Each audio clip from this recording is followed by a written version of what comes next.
When Japanese Admiral Takeshi Yamamoto first spotted the USS Thunderbolt through his periscope on that foggy October morning in 1943, he assumed it was just another small American destroyer. The ship looked modest, unremarkable even.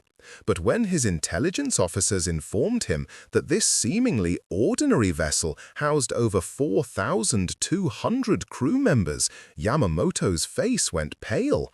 He had never seen anything like it. What the Japanese didn't realize was that they were about to encounter the most revolutionary warship design the Americans had ever deployed in the Pacific. Before we jump back in, tell us where you're tuning in from. And if this story touches you, make sure you're subscribed, because tomorrow I've saved something extra special for you. The morning mist hung thick over the waters near the Marshall Islands as Lieutenant Commander Robert Harrison adjusted his binoculars for the third time in 10 minutes. From the bridge of the USS Thunderbolt, visibility was almost zero. But Harrison had learned to trust his instincts during his 18 months commanding this unusual vessel. Something felt different about this patrol. Harrison had taken command of the Thunderbolt in early 1943, and even now, 8 months later, he still marveled at the ship's unconventional design. From the outside, she appeared to be nothing more than a standard Fletcher-class destroyer, sleek, fast, and deadly, but unremarkable among the dozens of similar ships patrolling the Pacific. The illusion was deliberate and carefully crafted by American naval architects who had revolutionized warship construction in ways that would shock both allies and enemies. Below deck, the Thunderbolt housed a secret that would redefine naval warfare. Through innovative compartmentalization and multi-level crew quarters, the ship accommodated 4,200 personnel, nearly 3 times the crew of a typical destroyer. The extra hands weren't just for show. They represented specialized teams of radar operators, sonar technicians, communications experts, damage control specialists, and rapid deployment marines, all crammed into a space that conventional wisdom said could never hold them. Chief Petty Officer Michael Sullivan descended into the lower compartments, navigating the maze of narrow corridors that honeycombed the ship's interior. The engineering team had performed miracles, creating habitable spaces in areas previously considered unusable. Triple-stacked bunks lined the walls, with each sleeping area designed to maximize both comfort and efficiency. Air circulation systems worked overtime to keep the atmosphere breathable, while the ship's galley operated around the clock to feed the massive crew in shifts. The key to the Thunderbolt's success lay in its modular crew system. Rather than having every sailor perform multiple duties like on traditional ships, each crew member specialized in a single critical function. This allowed for unprecedented coordination during combat operations and meant that battle damage could be repaired with lightning speed by dedicated teams already positioned throughout the vessel. As the fog began to lift, sonar operator First Class David Martinez detected the unmistakable sound signature of Japanese submarines approaching from the northeast. 3 distinct contacts, moving in formation, approximately 12 miles out and closing fast. Martinez immediately relayed the information to the bridge, where Harrison received the report with characteristic calm. The Japanese submarine flotilla was commanded by Admiral Takeshi Yamamoto, a veteran officer who had spent 2 years hunting American convoys in these waters. Yamamoto prided himself on his ability to identify enemy vessels at great distances, categorizing them by size, armament, and crew complement. When his sonar operator reported contact with what appeared to be a lone American destroyer, Yamamoto saw an opportunity for an easy victory. Through his periscope, Yamamoto studied the Thunderbolt's profile. The ship matched the silhouette of dozens of American destroyers he had encountered before. approximately 376 feet in length, with the characteristic 4 smokestacks and familiar gun placements.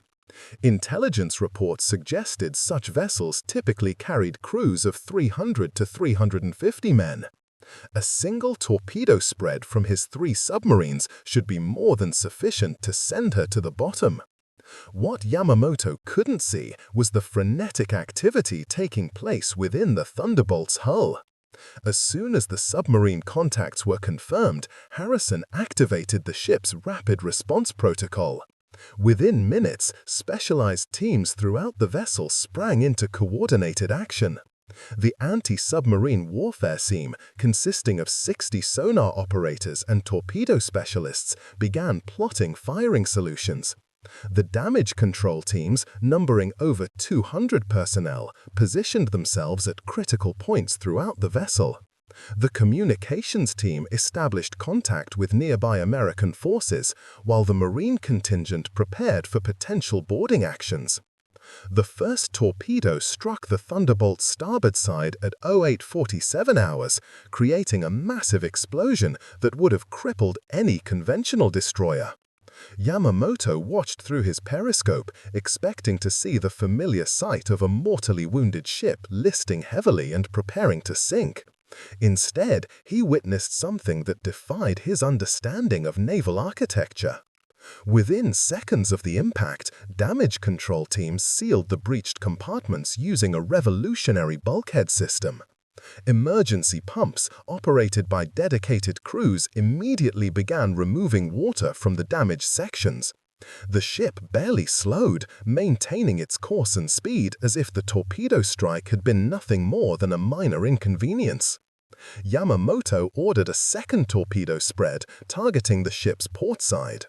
This attack also found its mark, creating another tremendous explosion and sending a column of smoke and debris skyward. Again, the American vessel continued its advance, showing no signs of the catastrophic damage that should have resulted from 2 direct torpedo hits. Inside the Thunderbolt, the scene was one of controlled chaos. Teams of sailors worked with mechanical precision, following procedures they had drilled hundreds of times. The ship's innovative compartmentalization meant that even with 2 major breaches, over 90% of the vessel remained fully operational. Repair teams swarmed over the damaged areas, welding steel plates and reinforcing weakened bulkheads while the ship continued to fight. The Japanese submarines had revealed their positions with their torpedo attacks, and Harrison wasted no time in launching his counter-assault. The Thunderbolt's sonar team had maintained perfect tracking on all 3 enemy vessels, feeding targeting data to the ship's weapon systems. Depth charges began dropping in carefully calculated patterns, forcing the Japanese submarines to take evasive action. Yamamoto found himself in an impossible situation. His submarines had delivered what should have been fatal blows to the American destroyer, yet the enemy vessel not only remained afloat but was actively hunting his boats with a coordination and intensity he had never before encountered. The number of depth charges falling around his submarines suggested a much larger crew than any destroyer should possess, working with a level of specialization that seemed impossible given the ship's apparent size. As the battle intensified, more aspects of the Thunderbolt's revolutionary design became apparent. The ship's expanded crew allowed for sustained combat operations that would have exhausted the personnel of a conventional destroyer. Fresh teams rotated into critical positions every 30 minutes, maintaining peak efficiency throughout the engagement.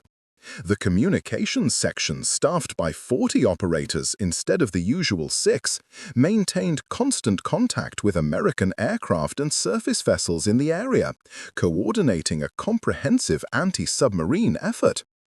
The Thunderbolt's secret wasn't just about numbers, it was about specialization and endurance. While traditional destroyer crews had to balance multiple responsibilities, often leading to fatigue and errors during extended combat, the Thunderbolt's personnel could focus entirely on their specific roles. This created a level of combat effectiveness that seemed almost supernatural to outside observers. By noon, 2 of Yamamoto's 3 submarines had sustained serious damage from the relentless depth charge attacks. The precision and persistence of the American assault suggested resources far beyond what a single destroyer should possess.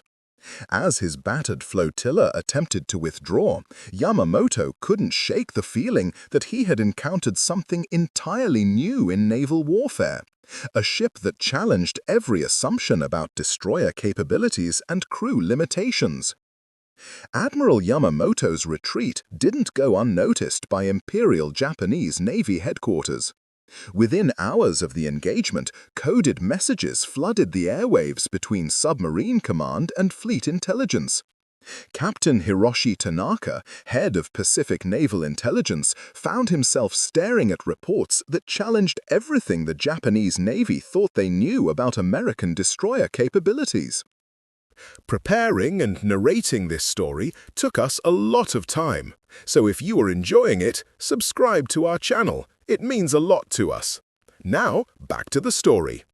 The initial intelligence summary landed on Tanaka's desk at 1400 hours.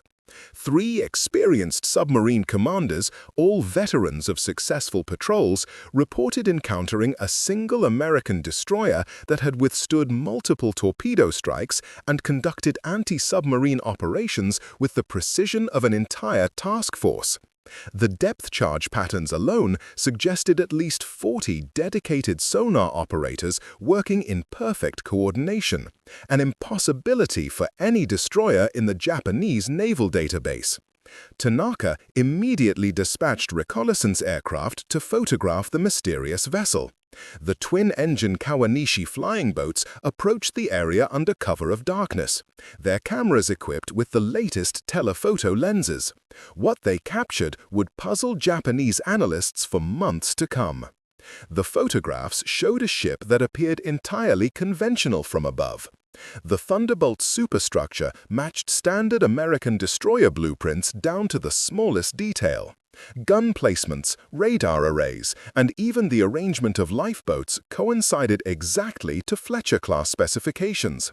Yet, the combat performance reported by Yamamoto's submarines suggested capabilities far beyond any known destroyer design.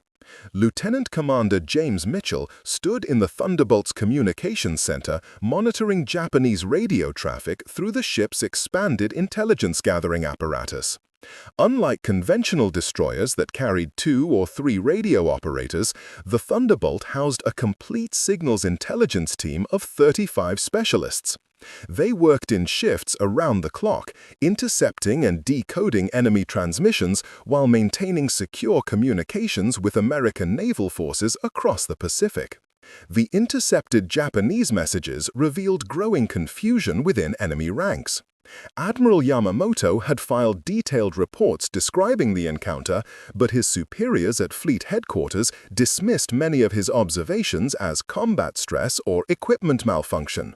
How could a single destroyer carry enough personnel to maintain such intensive anti-submarine warfare for over 6 hours?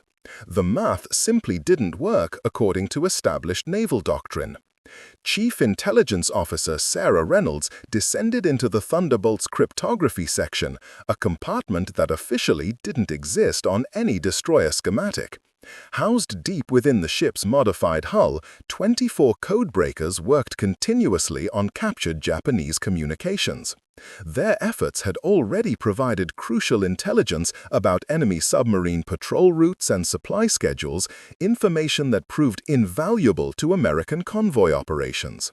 The Thunderbolt's intelligence capabilities extended far beyond simple radio interception. The ship carried a complete photographic laboratory staffed by 8 specialists who developed and analyzed reconnaissance imagery within hours of capture. A cartography section maintained detailed charts of enemy positions and movements, updating them in real time as new intelligence arrived. Most remarkably, the vessel housed a complete Japanese language school where American sailors studied captured documents and interrogated prisoners with the expertise of trained intelligence officers. Meanwhile, at Imperial Naval Headquarters in Tokyo, Fleet Admiral Isoroku Suzuki convened an emergency meeting of his senior staff.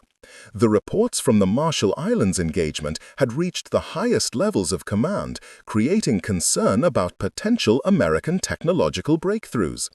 If the Americans had developed a new class of superdestroyer, it could fundamentally alter the balance of naval power in the Pacific. Commander Kenji Nakamura, the Navy's leading expert on American ship design, presented his analysis to the assembled officers. According to his calculations, housing 4,200 crew members aboard a destroyer-sized vessel would require revolutionary advances in space utilization and life support systems.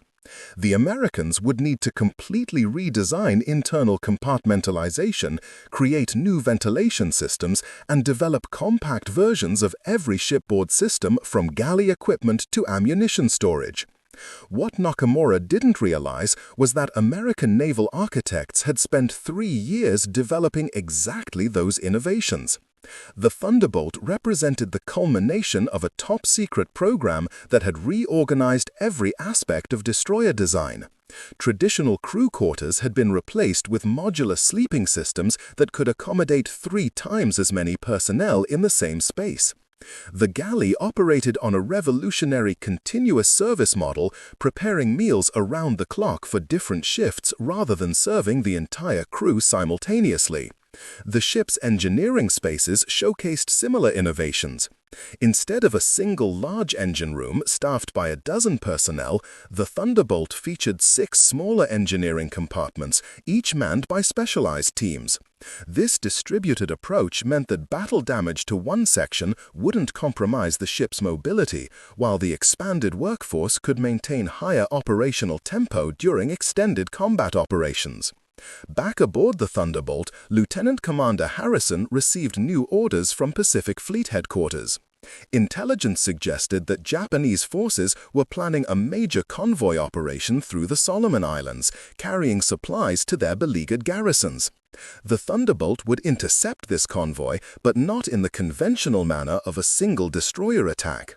Harrison activated the ship's most closely guarded secret, its ability to coordinate complex multi-ship operations using its expanded communications and intelligence apparatus. The Thunderbolt would serve as a floating command center, directing the movements of 12 other American vessels through encrypted radio networks while remaining hidden among them like a wolf in sheep's clothing. The Specialized Coordination Center, housed in what appeared to be a standard equipment storage compartment, contained plotting tables, communications equipment, and tactical computers that would have been impressive aboard a heavy cruiser. 37 personnel worked continuously to track friendly and enemy movements across thousands of square miles of ocean, creating a real-time picture of naval operations that no single destroyer had ever possessed. As the Thunderbolt steamed towards its intercept position, Japanese intelligence services struggled to make sense of their growing collection of anomalous reports.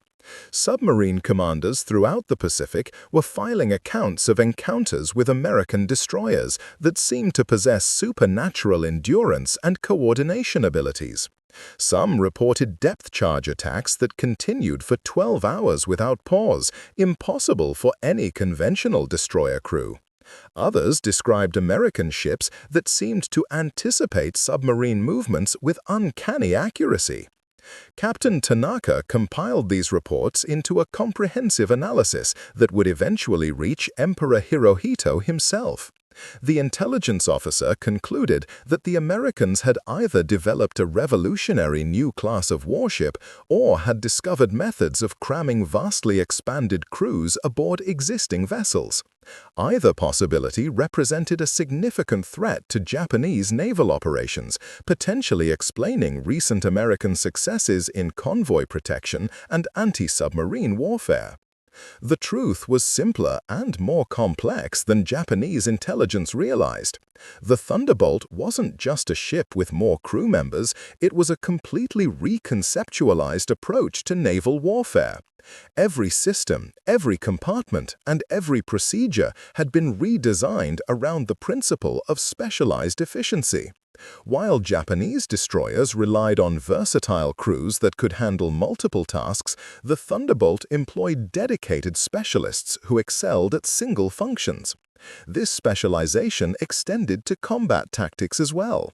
The ship carried marine boarding parties trained specifically for capturing enemy vessels, underwater demolition experts for harbor sabotage, and even a complete field hospital staffed by 6 Navy doctors and 18 corpsmen.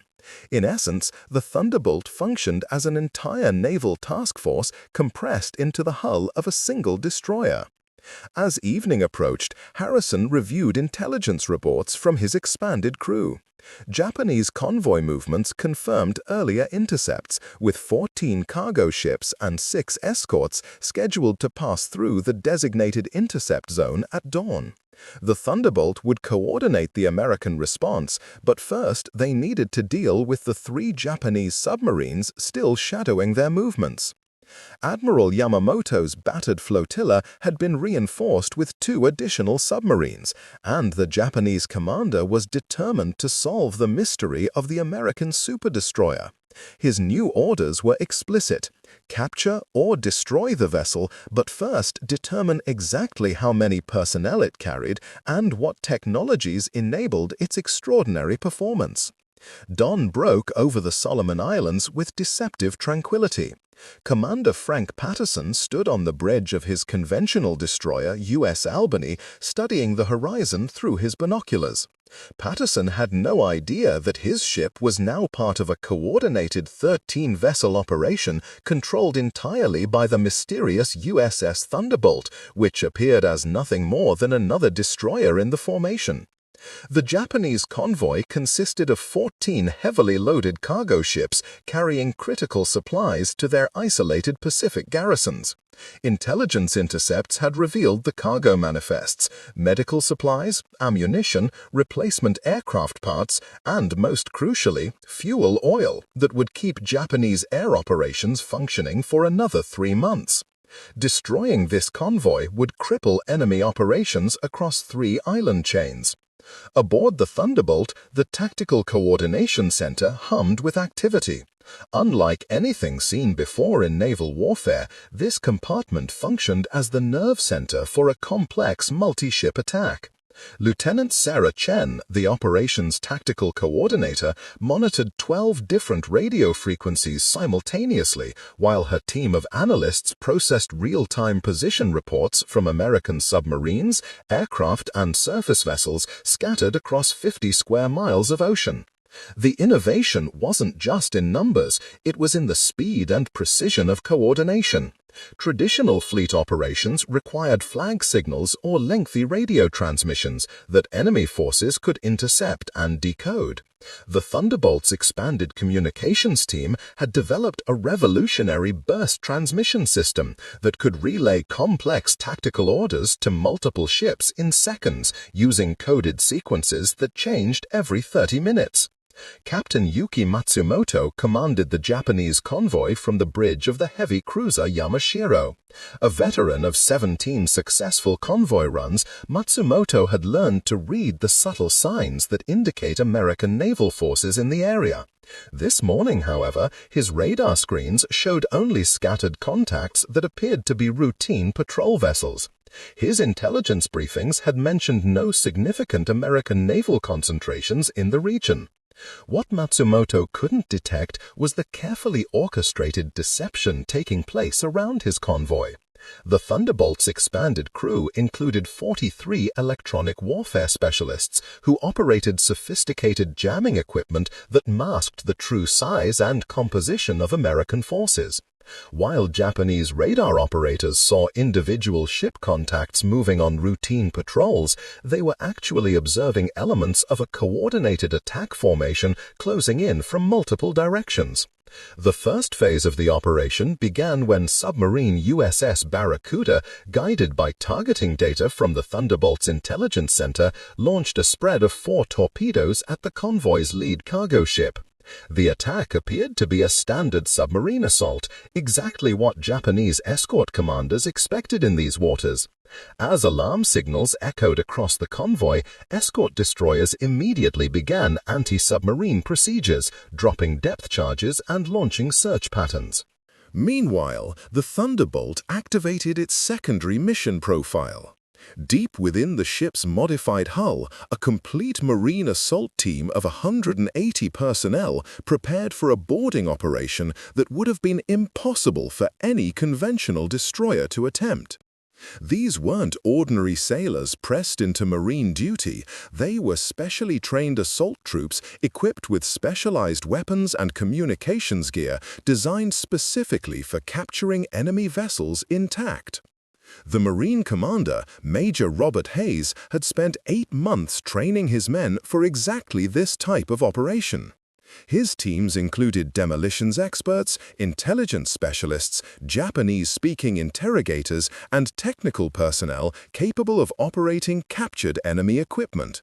Most importantly, they included prize crews trained to sail captured vessels back to American ports, a capability that transformed the Thunderbolt from a simple warship into a vessel capture and intelligence collection platform. As the Japanese escorts pursued the submarine contact, the second phase began. American aircraft, coordinated through the Thunderbolt's air liaison team, began harassment attacks on the convoy's flanks. These weren't intended to sink ships, they were designed to force the Japanese formation into a specific configuration that would maximize the effectiveness of the surface attack to follow. Commander Matsumoto found himself facing attacks from submarines below, aircraft above, and increasingly aggressive surface contacts that seemed to materialize from every direction. His escort destroyers, following standard doctrine, spread out to protect the cargo ships while hunting the American submarine. This dispersion was exactly what the Thunderbolt's tactical team had predicted and planned for. The third phase commenced when 8 American destroyers, all receiving targeting data and movement orders from the Thunderbolt's coordination center, began simultaneous attacks on the dispersed Japanese escorts. Each American ship received specific target assignments, approach vectors, and withdrawal routes through the burst transmission system. The coordination was so precise that Japanese commanders initially believed they were facing a single, overwhelmingly large American task force, rather than multiple smaller vessels working in perfect harmony. Aboard the Thunderbolt, Lieutenant Commander Harrison observed the battle through reports flowing into his command center from dozens of sources. Real-time updates from submarines provided underwater target tracking. Aircraft spotters radioed surface ship positions and damage assessments. Electronic intercept teams monitored Japanese radio communications, providing immediate intelligence about enemy intentions and capabilities. The result was a level of battlefield awareness that no naval commander in history had ever possessed. The Japanese found themselves fighting a phantom enemy that seemed to anticipate their every move. When escort destroyer Akikaze attempted to close with what appeared to be an isolated American destroyer, she discovered 2 additional American ships in perfect position to execute a coordinated torpedo attack. When the cruiser Yamashiro tried to use her superior firepower to engage the nearest American vessel, she found herself under attack from 3 different directions by ships that seemed to communicate instantly and maneuver with supernatural precision. Major Hayes received the signal to commence boarding operations at 9:30 hours. His assault teams, transported by high-speed launches that had been concealed within the Thunderbolt's modified hull structure, approached the cargo ship Maru 17 under cover of the surface battle's chaos. The Japanese crew, overwhelmed by the multi-directional attack on their convoy, offered minimal resistance as Hayes's Marines swept aboard the vessel with military efficiency.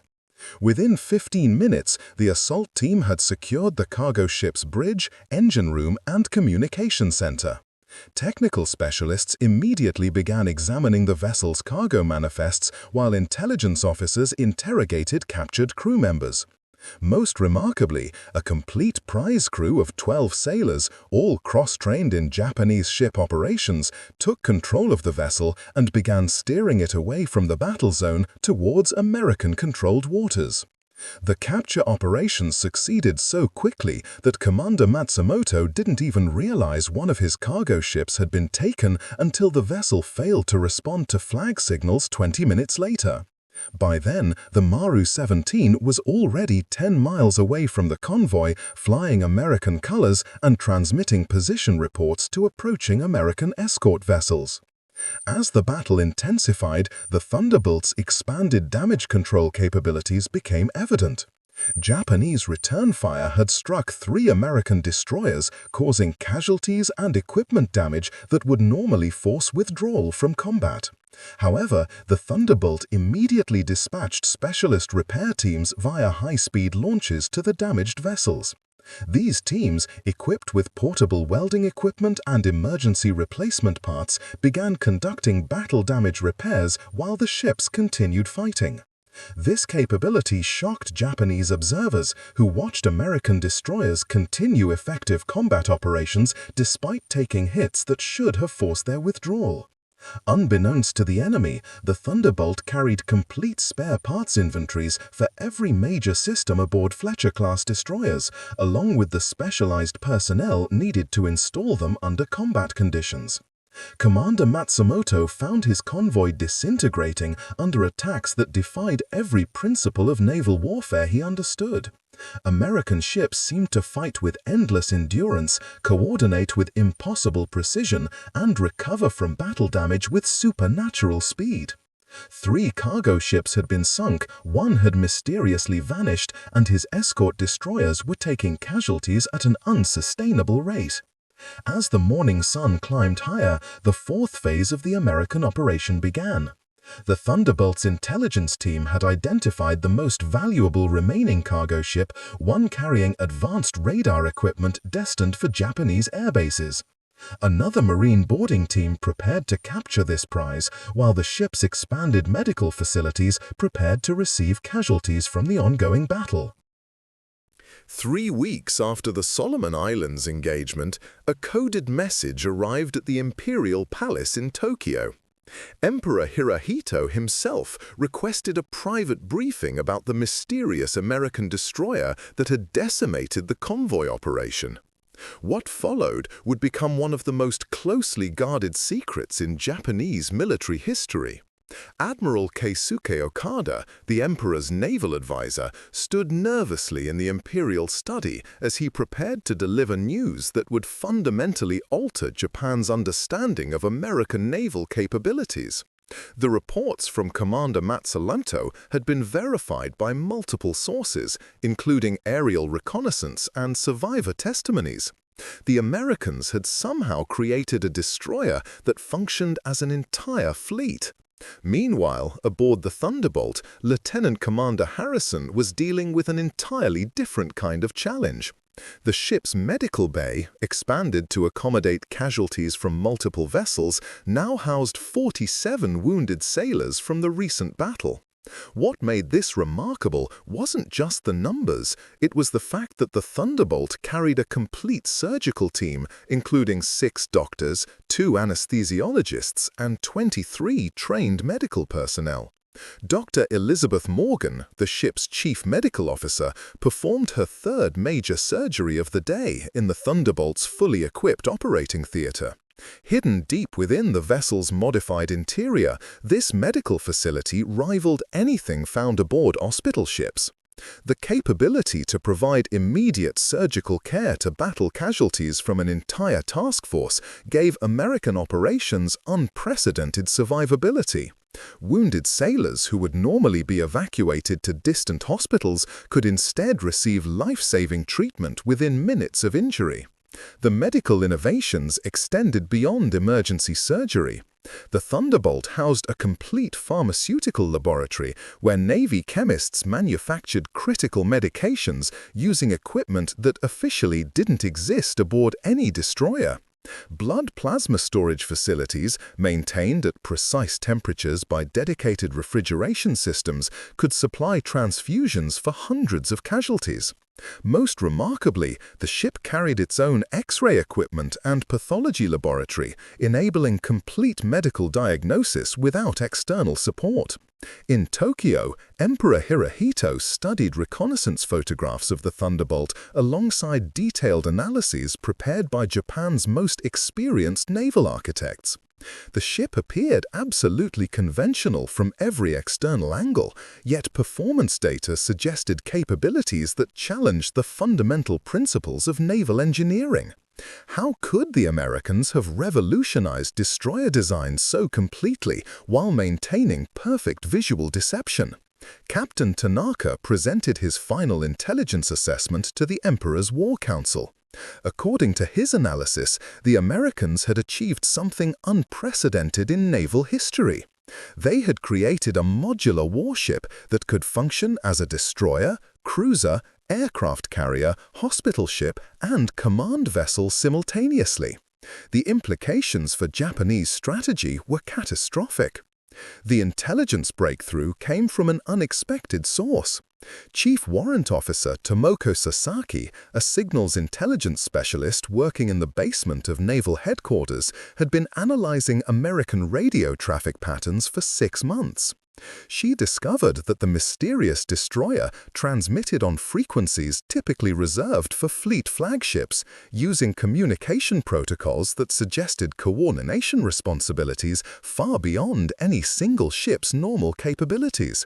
Sasaki's analysis revealed that the Thunderbolt wasn't just participating in operations, it was controlling them. The ship's expanded communications team maintained constant contact with submarines, aircraft, and surface vessels across thousands of square miles. More disturbing, intercepts suggested the vessel could coordinate supply operations, medical evacuations, and intelligence collections simultaneously while conducting active combat operations. Aboard the Thunderbolt, the proof of these capabilities was evident in the ship's newest mission. The vessel had been tasked with establishing a floating intelligence collection center in the Coral Sea, intercepting Japanese communications while coordinating reconnaissance flights from 3 different American air bases.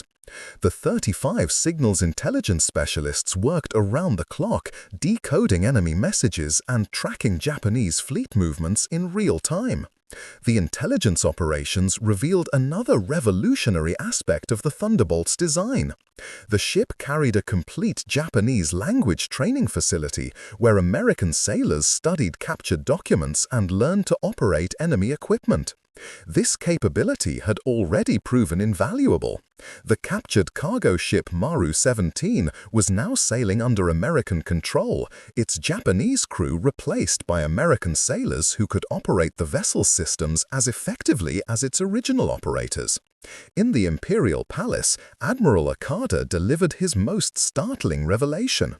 American naval construction data, obtained through neutral sources, showed no evidence of a new destroyer class.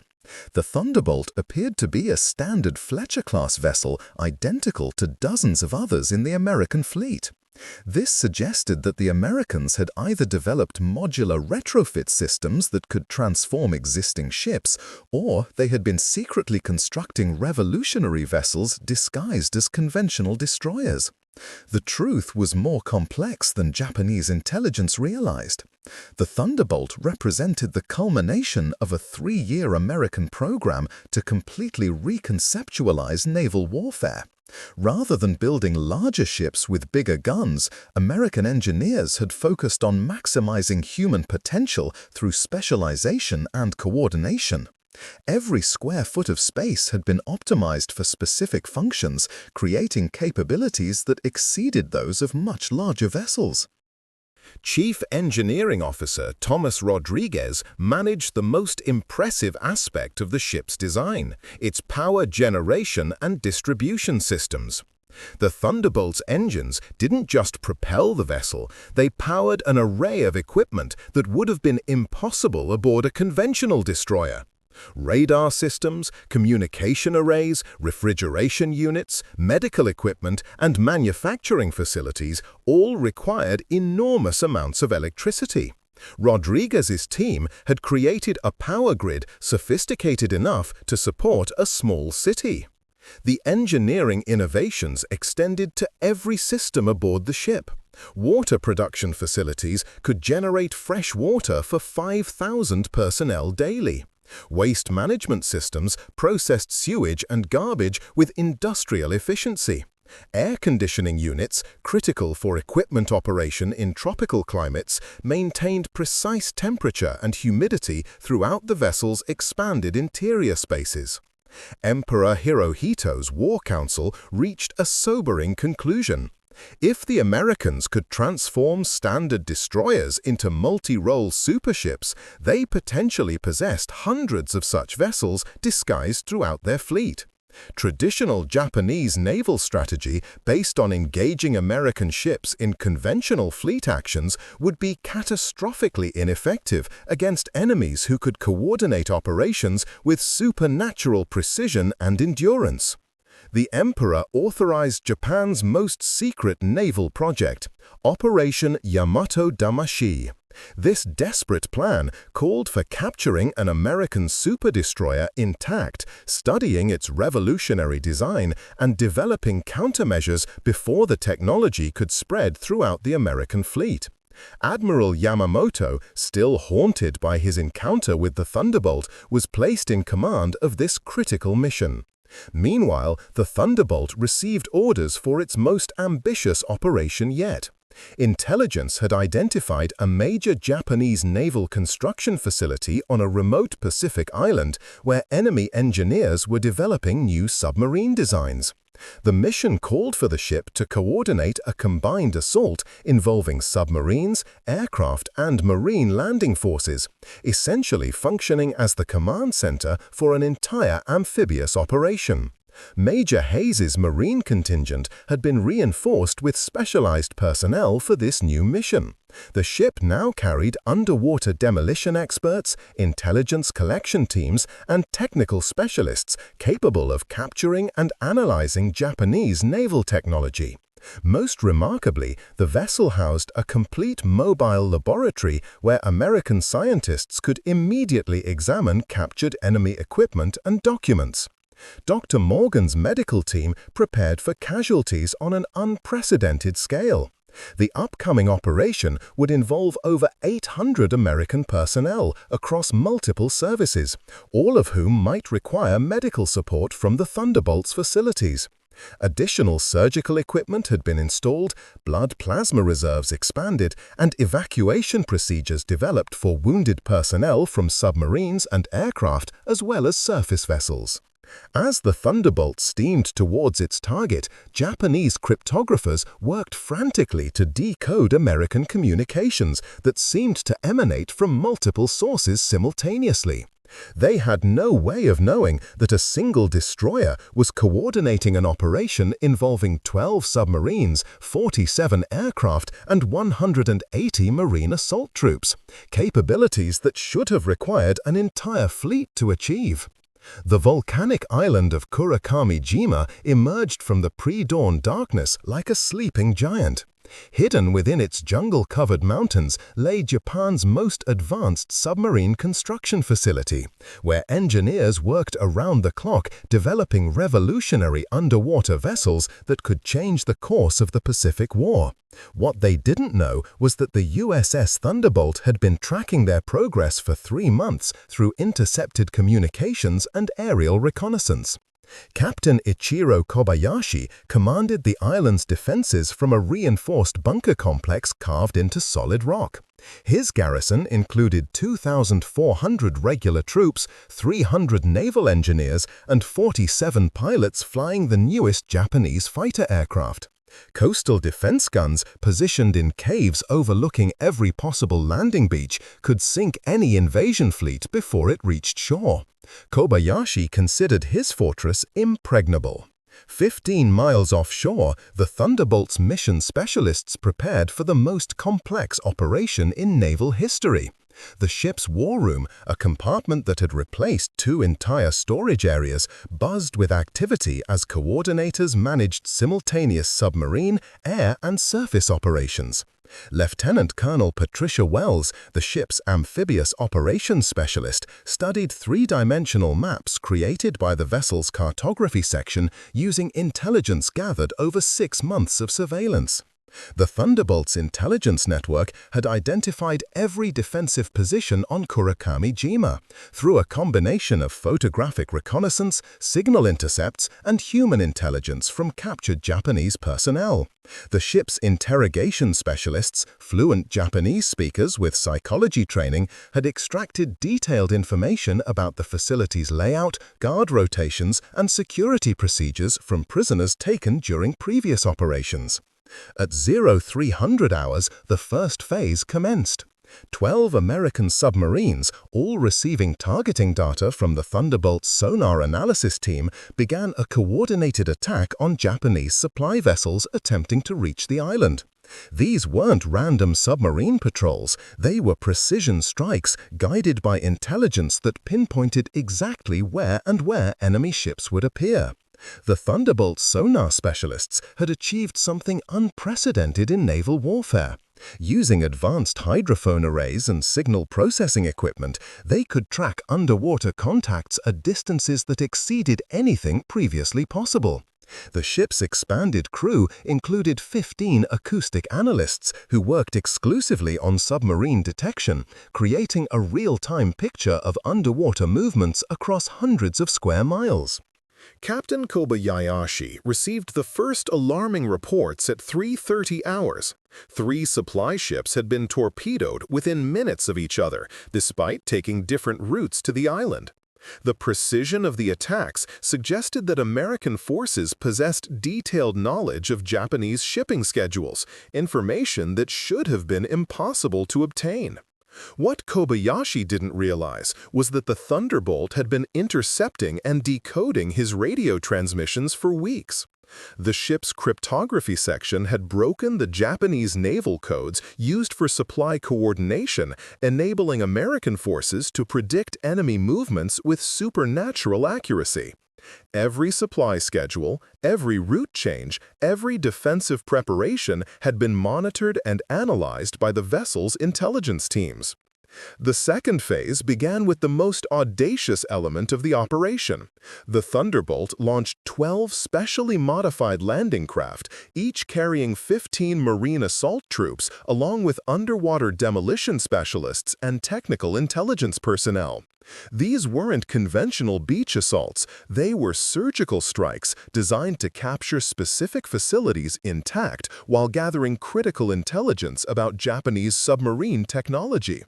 Major Hayes led the primary assault team toward the island's main harbor, where intelligence indicated the newest Japanese submarine prototypes were undergoing sea trials.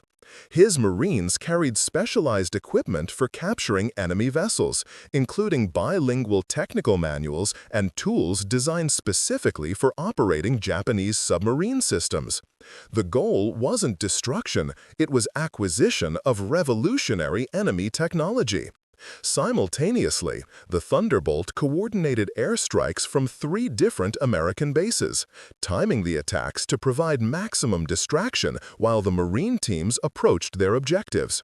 The ship's air liaison section maintained contact with 47 aircraft, providing real-time target updates and coordinating strike patterns that confused Japanese defenders about the true scope of the assault.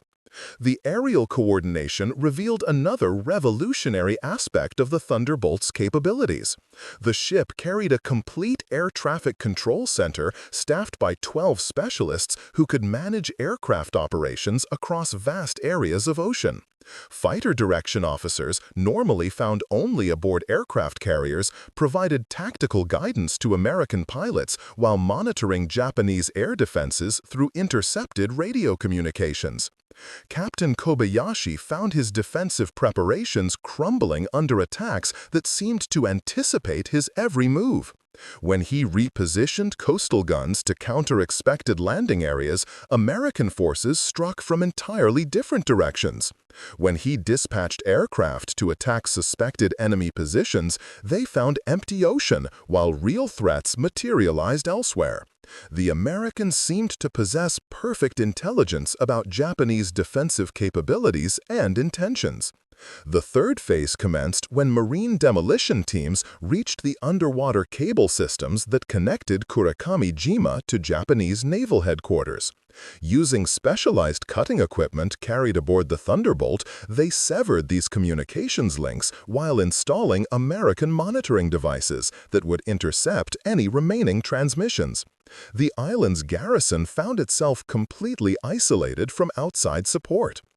Dr. Morgan's medical teams prepared for the most challenging aspect of the operation, providing surgical support for casualties across multiple assault teams while maintaining full medical capabilities for the Thunderbolt's own crew.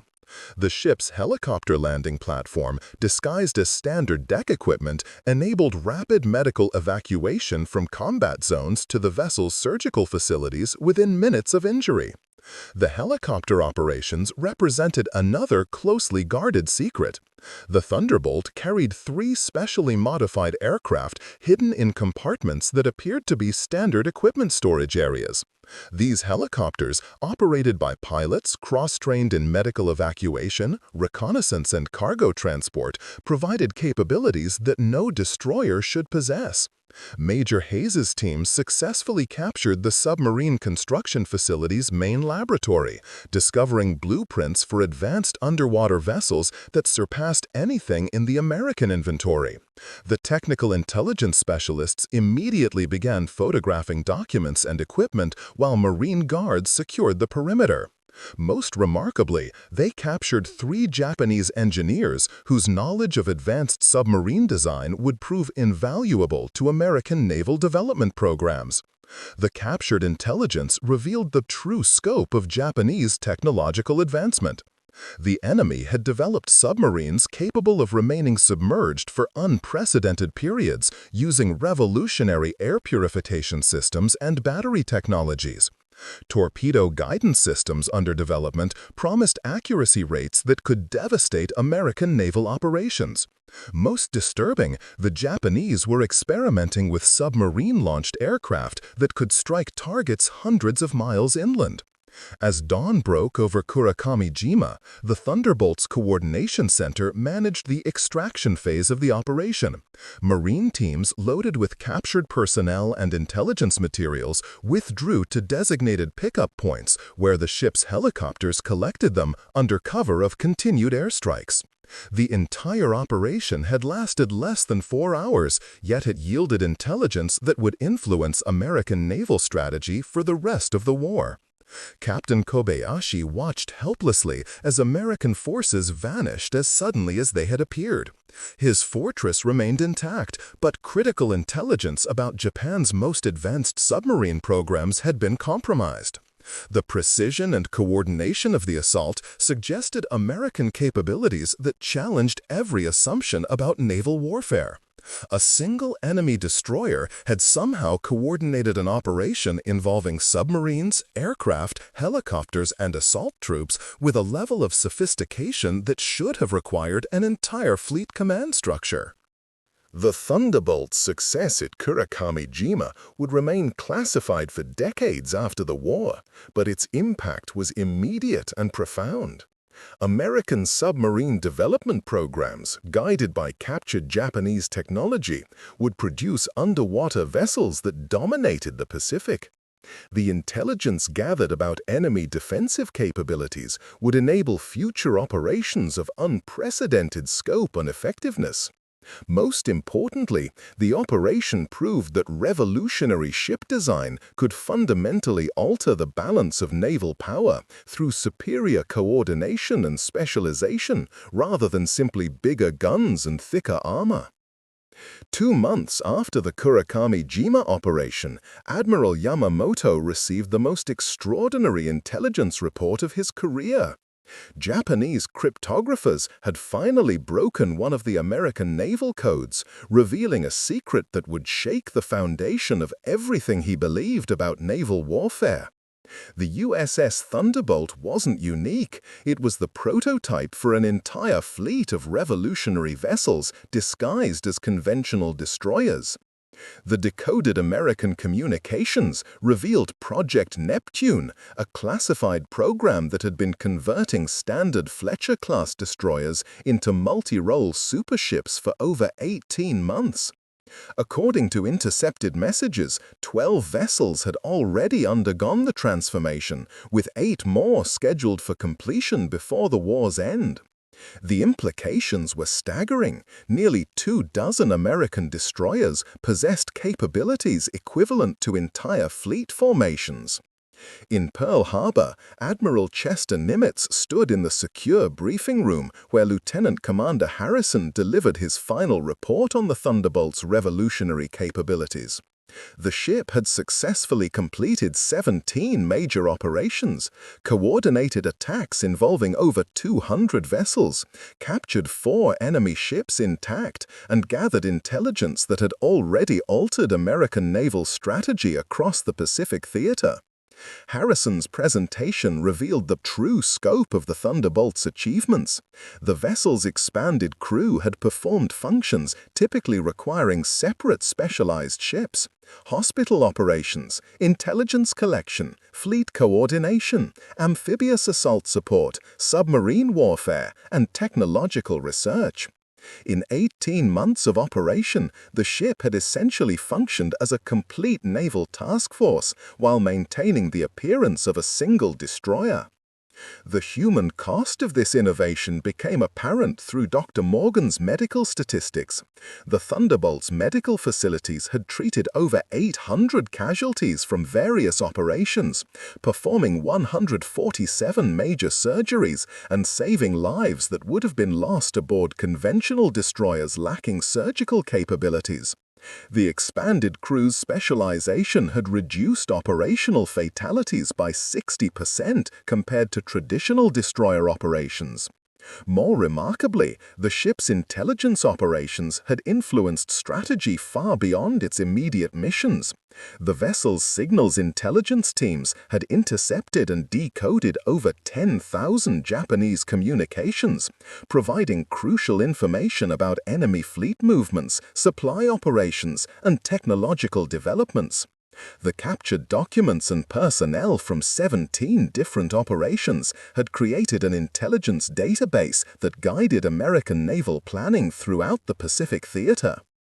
Admiral Yamamoto convened his final War Council meeting in an underground bunker in Tokyo, knowing that Japan's naval position had become hopeless.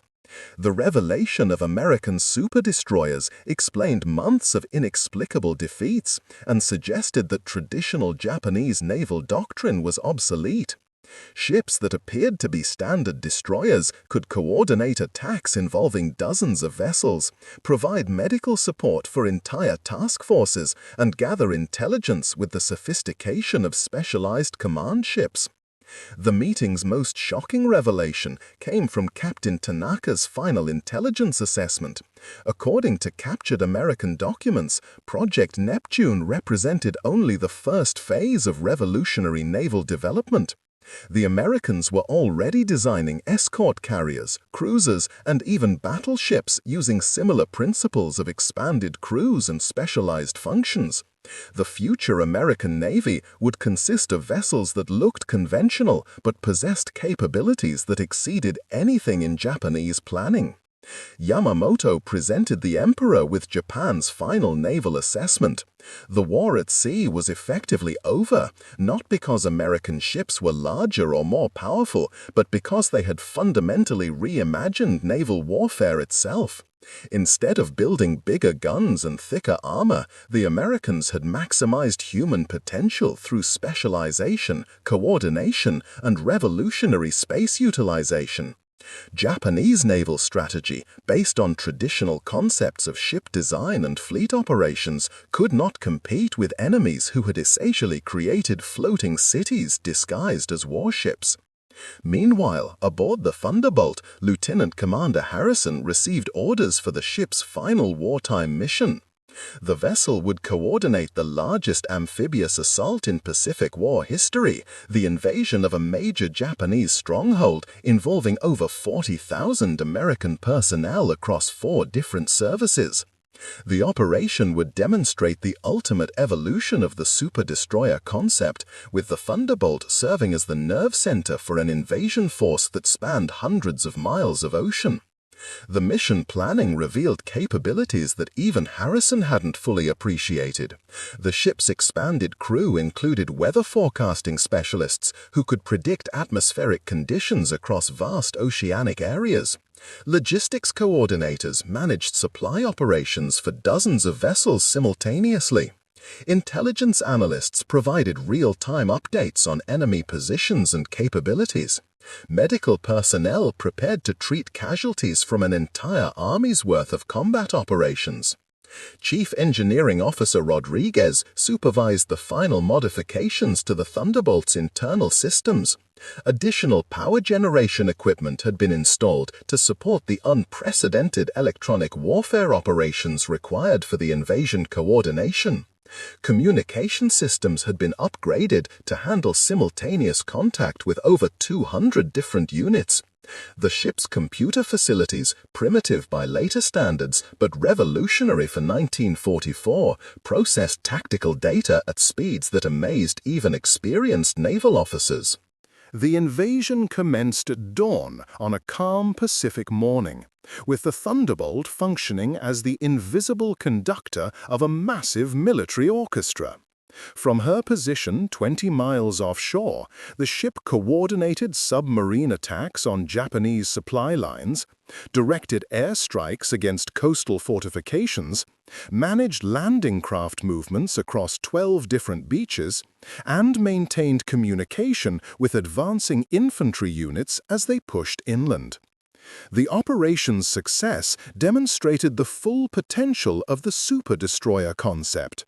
Traditional naval doctrine would have required multiple command ships, hospital vessels, intelligence-gathering platforms, and coordination centers to manage such a complex operation.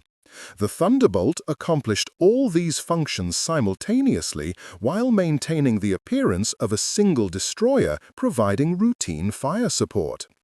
As the invasion proceeded, Japanese defenders found themselves facing an enemy that seemed to possess supernatural awareness of their positions and intentions. Artillery strikes arrived with precision that suggested perfect intelligence about defensive emplacements. Supply convoys were intercepted by submarine attacks that demonstrated impossible coordination. Medical evacuations proceeded with efficiency that saved American lives while maintaining combat effectiveness. The final phase of the operation revealed the Thunderbolt's most closely guarded secret. Deep within the ship's modified hull lay a complete analytical laboratory where captured Japanese technology was immediately studied and reverse-engineered. Scientific personnel, working with equipment that rivaled anything found in major universities, could analyze enemy innovations and develop countermeasures within hours rather than months. Dr. Elizabeth Chen, the ship's chief scientific officer, supervised the analysis of captured Japanese radar systems that had puzzled American intelligence for months. Her team of 12 researchers, working with equipment that officially didn't exist aboard any destroyer, successfully decoded the enemy technology and transmitted the information to American research facilities within 24 hours of capture. As the war in the Pacific drew toward its conclusion, Admiral Nimitz prepared his final assessment of Project Neptune's impact on naval warfare. The super destroyer program had fundamentally altered the balance of power at sea, demonstrating that revolutionary ship design could achieve strategic advantages without requiring massive increases in naval construction. The concept of specialized crews working in expanded spaces had proven more effective than traditional approaches based on larger ships and bigger weapons. The Thunderbolt's final wartime statistics told the story of naval warfare's evolution. In 22 months of operation, the ship had coordinated attacks involving over 400 vessels, treated more than 1,200 casualties, captured 15 enemy ships intact, and gathered intelligence that influenced strategy across the entire Pacific theater. Most remarkably, the vessel had accomplished these achievements while maintaining perfect operational security.